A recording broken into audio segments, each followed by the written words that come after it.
Here this morning for this really interesting and deep thinking event on the investor state dispute settlement provisions in the new U.S. MCA.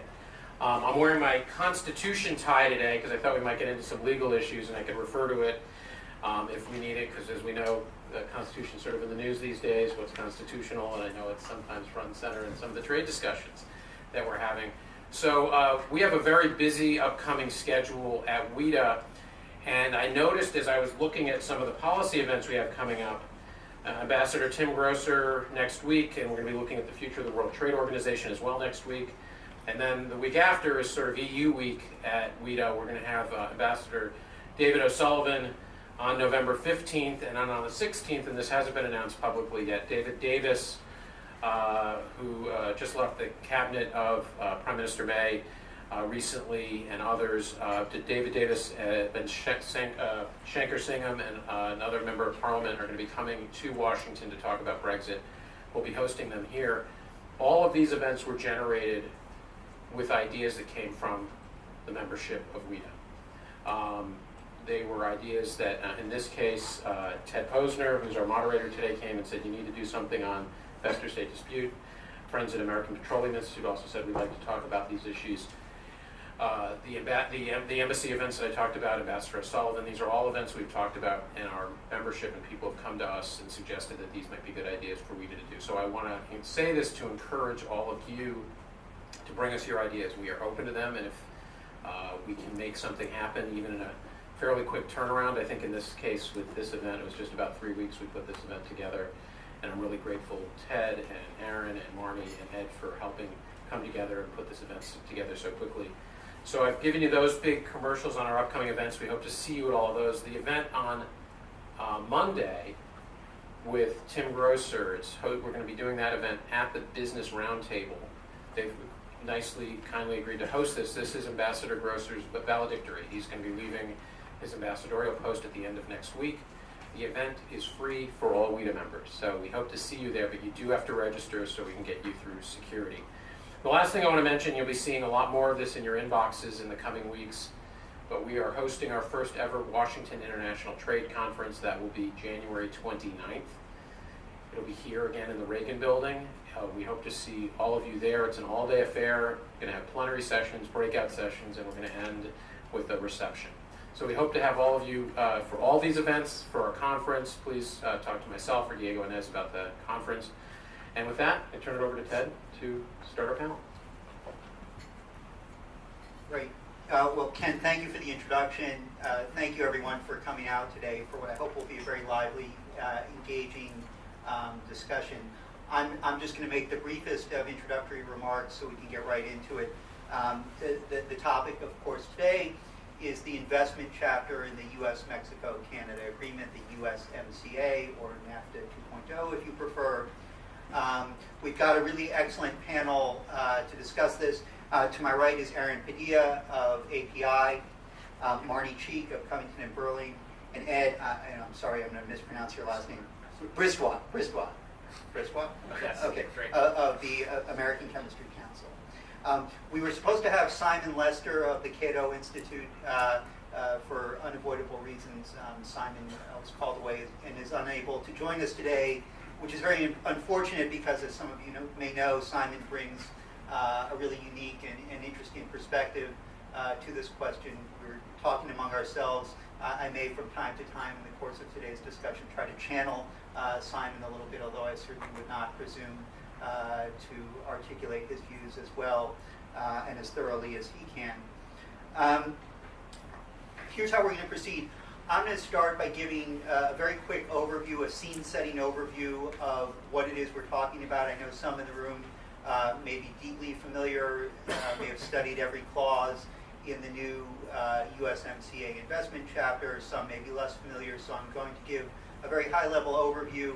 I'm then going to turn to our panelists, not for formal opening remarks, but for each of them to just speak for about 3 to 5 minutes to tell you what they see as the most important things to take away from the new investment chapter and why. And then we're going to engage in a discussion among ourselves. There are a number of topics that I want to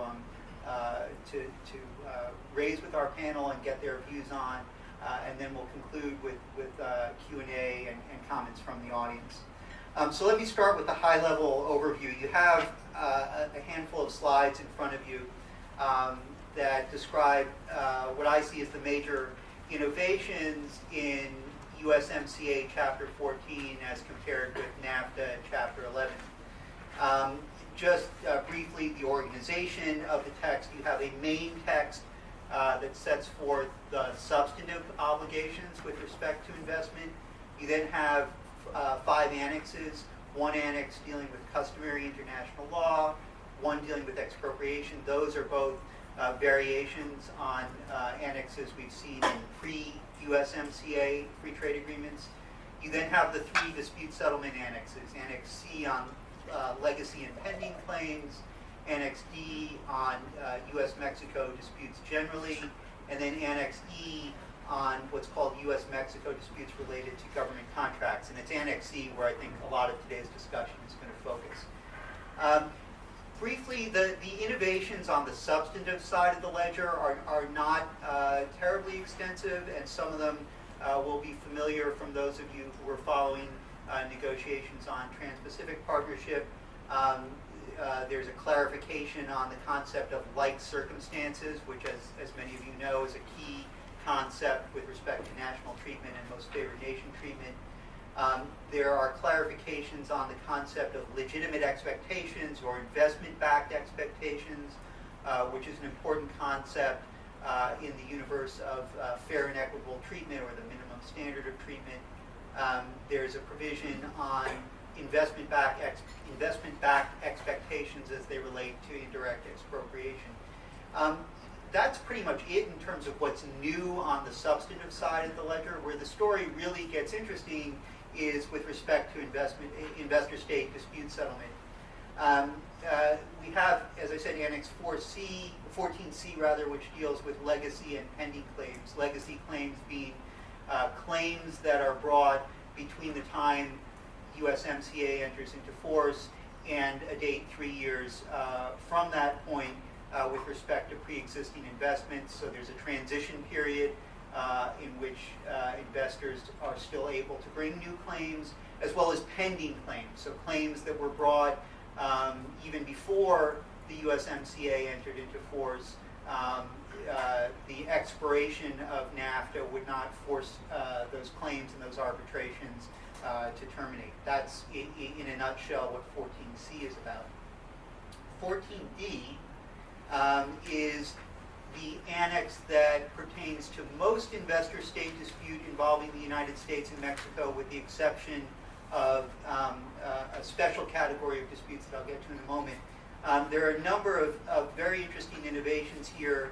The 2 that I'll focus on are, number 1, the scope of the claims that an investor could bring under this annex. They're limited to claims with respect to national treatment, most favored nation treatment, and direct expropriation. So very importantly, a distinction between direct expropriation, the government actually takes your property, physically confiscates it, as opposed to indirect expropriation, where through regulation and other acts or omissions, the government in effect renders your property valueless and indirectly takes it. So scope limited to national treatment, MFN, and direct expropriation, and very importantly, an exhaustion requirement. A requirement that ordinarily, before you go to ISDS, you go to local court, you attempt to resolve your dispute in a local forum, and only once you've exhausted those local remedies do you get the chance to go to ISDS, with exceptions for futility. If it would be obviously futile to try to resolve your dispute in a local forum, you're not required to go through exhaustion. And if you haven't received a judgment from the highest tribunal, from the Supreme Court, ordinarily, within a period of 30 months, then you have the opportunity to go to investor state. I'm not going to go through the other innovations in 14D, although I think some of them are equally interesting. I think let's go to 14E, which is a specialized annex that is close to, although not identical to, investor state as we've known it for the past several decades. This is fairly close to Chapter 11 of NAFTA, with some exceptions. But it doesn't apply to everybody. It doesn't apply to all investors. It only applies if the claimant or an entity that the claimant owns is party to what's called a covered government contract. And you see before you the definition of a covered government contract. And interestingly, if you go to the last slide, part of the definition of covered government contract is that you're engaged in one of these 5 activities that are listed here. If you're not engaged in one of those 5 activities, then by definition, even if you have a contract with the central government of the United States or Mexico, you are not covered. And that's one of the very interesting innovations that I think we'll be talking about on the panel. I think, do we have one last slide? Right. Last point here is that if you do have access to Annex 14E dispute settlement, your claims are not limited. So it's not just national treatment, MFN treatment, and direct expropriation. There's no exhaustion requirement. However, the other provisions in Annex 14D do apply. So you're excused from those 2 limitations, but the other provisions apply. That's it for the high-level overview. I'm now going to turn to our panel, again, for some very brief observations at a high level, and then we'll get into the discussion. So with that, I turn it to Aaron. Thank you very much, Ted, and thank you to WITA for having us here today. We look forward to the discussion. I represent the American Petroleum Institute, and just as a quick reminder, API is the largest trade association representing the interests of the oil and natural gas industry. We have over 600 member companies, and one thing I always like to mention in the context of a discussion on international economic and trade issues is that our membership is comprised both of companies that are headquartered in the United States and have a significant presence in the natural gas and oil industry in North America, and also by companies that are headquartered outside the United States. So I see that we have some representatives here from our member companies that illustrate these kind of 2 categories. Equinor is an example of a non-US headquartered company with a significant presence in North America and a stake in these NAFTA/USMCA negotiations. Chevron is a company that's headquartered here in the United States with something of an equal stake, and that has informed the policy perspectives that we have articulated on behalf of API members. I think we all in the business community faced a significant challenge going into the NAFTA 2.0 negotiations with regards to investment, which we saw revealed by the positions that were tabled by the U.S. and the direction that we were heading with regards to the investment chapter versus where we ended up. And that was a general skepticism about using trade agreements in any way that could be seen as and propelling the incentivization of foreign investment of U.S. capital in foreign markets. So generally, the administration wasn't amenable to retaining, including provisions that, in their view, would incentivize foreign investment at the expense of domestic investment, especially with regards to concerns that the administration has had about the offshoring of manufacturing. But their views really didn't just apply to individual sectors, kind of as we ended up, and as Ted alluded to, it applied to all of U.S. business or all of the business community. So for the natural gas and oil industry, that presented a challenge to us to articulate the benefits of investment protections and investor-state dispute settlement against the administration's general skepticism of including these sorts of provisions that in their view would precisely do what they didn't want to achieve, which was incentivize foreign investment in other markets. So we couched our arguments of the benefits for all of this in terms of benefits for the U.S., not just benefits for our particular parochial commercial interests, and also to distinguish the ways in which these sorts of things don't necessarily incentivize foreign investment at the direct one-to-one expense of domestic investment. The main argument that we were able to make is that Mexico is just reopening its hydrocarbon sector to foreign investment. After being nationalized back in the 1930s, it reopened to foreign investment in 2013 for the first time. And that presented a significant opportunity for API member companies. Since 2015, there have been a series of competitive bid rounds where foreign investors and domestic investors, Mexican domestic investors, have had the opportunity to bid for the right to explore for and produce hydrocarbons in blocks across the country, onshore and offshore. 62 of those blocks that have been offered in competitive auction since 2015 have been won by foreign investors. 44% of those blocks have been won by non-API member companies that are also not Russian or Chinese. 43% of those 62 blocks have been won by API member companies, a combination of U.S. and non-U.S. headquartered companies, as I mentioned. And 11% of those blocks have been won by state-owned Russian or Chinese oil and natural gas companies. So we presented these data to the administration. We made the case that incentivizing a presence for U.S. and U.S. allied investors in Mexico's natural gas and oil industry is in our national interest. And that Chapter 11 in the old NAFTA, Chapter 14 in the new USMCA, with its combination of investment protections, a set of commitments that the governments make with how they agree that they will treat foreign investors, and then the right to bring a claim if those commitments are breached through ISDS, works in the U.S. national interest in order to continue to preserve that presence that we've managed in the last few years of U.S. and U.S. allied companies winning and having the right to explore for and produce natural gas and oil in the Mexican market. And then we've also made the case that that doesn't come at the expense of capitalizing natural gas and oil in the United States. We've said that there are not barrels of oil in the ground in the United States, there are not BTU of natural gas in the ground, there are not gallons of refined products at refineries that are undercapitalized in the United States. When a U.S. company or a U.S. allied company, in part because of the protections they have in an agreement like NAFTA or the USMCA, make an investment in a market like Mexico or Canada, it's not at the expense of spending money in the United States. We have the barrels and the BTU of hydrocarbons in the U.S. attracting the capital that they need in the U.S. There's enough to go around for us to also invest in Mexican markets and in Canadian markets. And so retaining these provisions, as we now have in the USMCA, I think we have in some part successfully argued to the administration is compatible with their overall goals in negotiating the agreement, and not necessarily something that's going to incentivize foreign investment at the expense of domestic investment.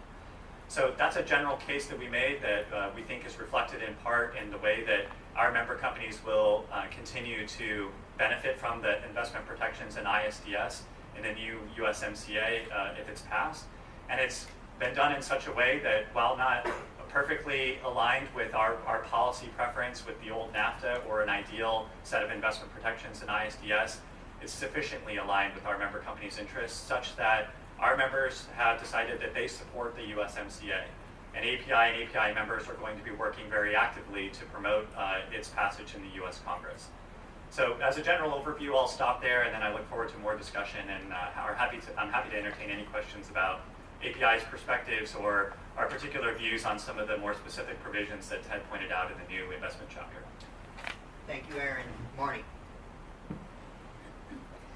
I'm Marty Cheek. I'm a partner at Covington and Burling. I do a lot of work in the trade and investment area, and also am a practitioner who handles disputes for both investors and states under investment treaties and similar mechanisms to what will be NAFTA 2.0 Chapter 14. I'm not here representing anyone in particular except myself, so these are just my own views. What I thought I would do is provide just a few initial observations about what I thought about when I looked at the outcome on the investor-state dispute settlement provisions in NAFTA 2.0.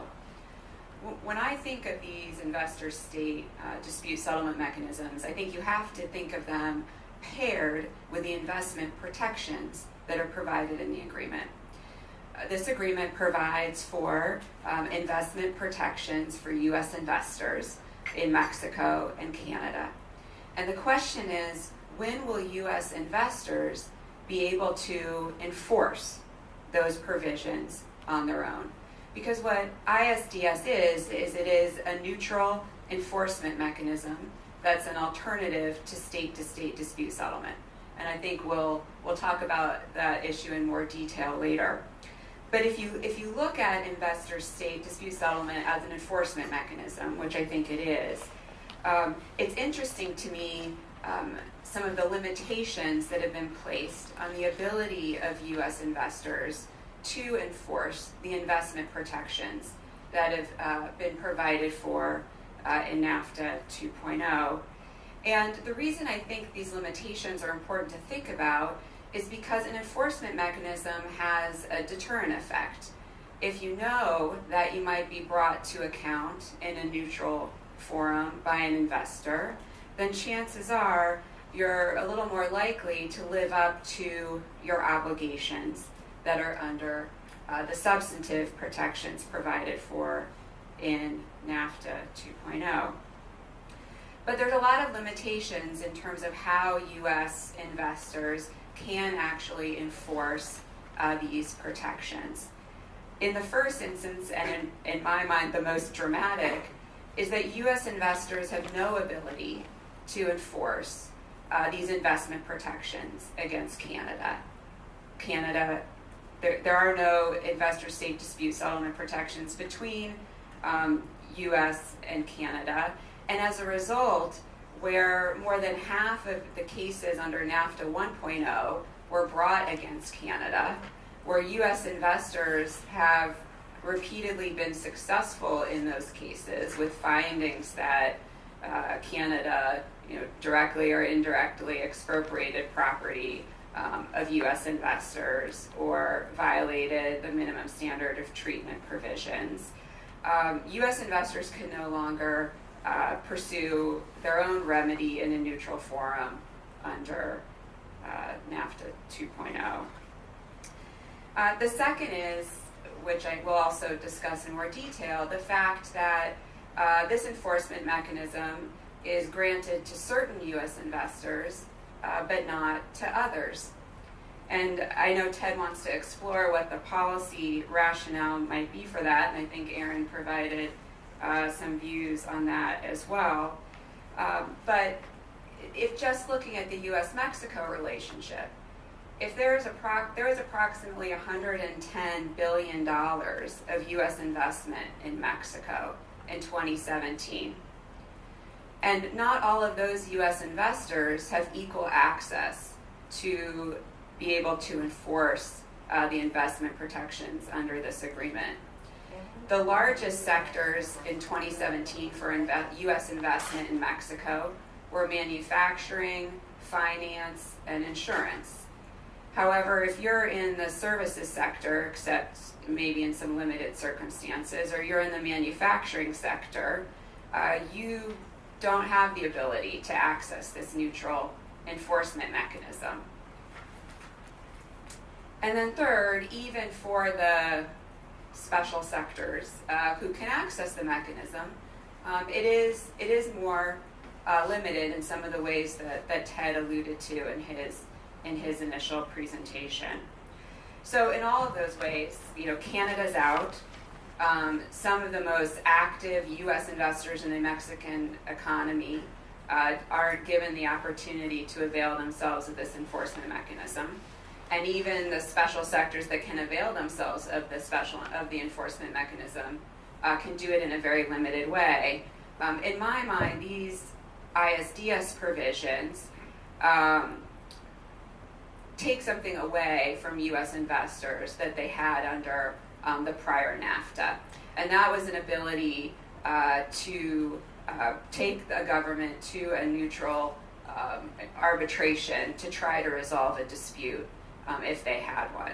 And I think that is really to the detriment of U.S. investors and might harm them in the long run because I think it could very well affect, in some cases, the relationship that U.S. investors have in Mexico and the treatment that they ultimately receive. Thank you, Marnie. Ed. Thank you, Ted, and thank you to WITA for hosting this. Really, it's a pleasure to be here. I want to start off by talking about the American Chemistry Council. We represent the business of chemistry in the United States. We have over 150 members.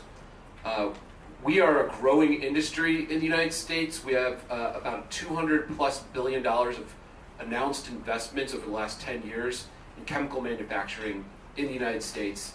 And most of this investment is actually geared towards exports. I think last year our export number was about $181 billion. So we're a major exporter of manufactured goods from the United States.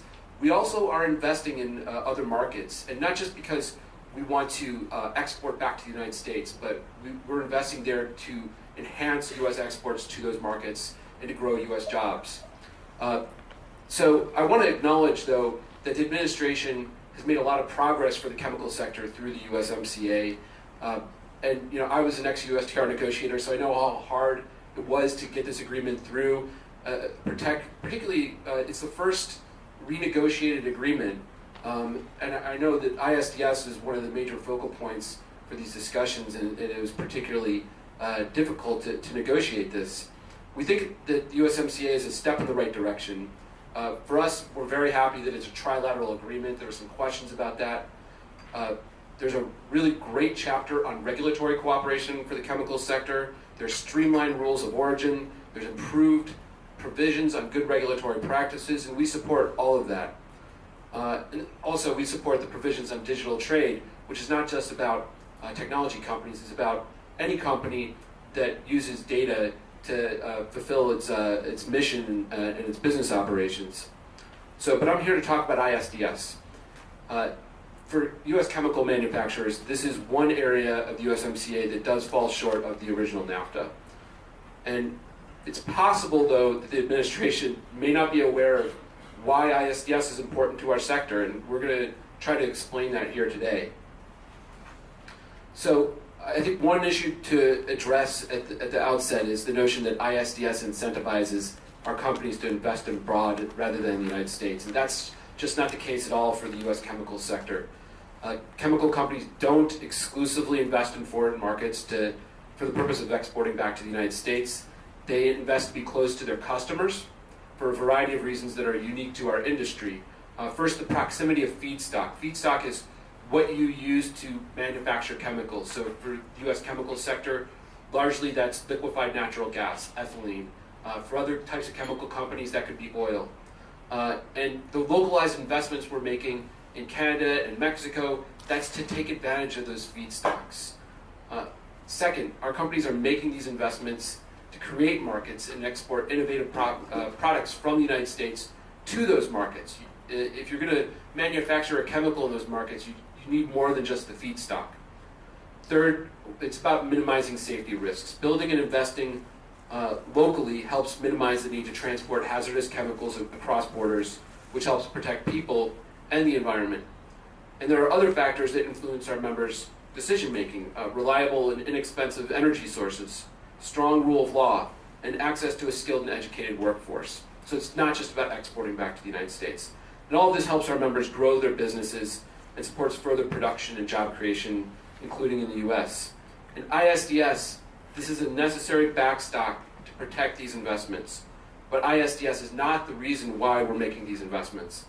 In fact, if ISDS, if drafted appropriately, will serve as an incentive for any government who commits to implement good regulatory practices, such as Mexico has in the USMCA.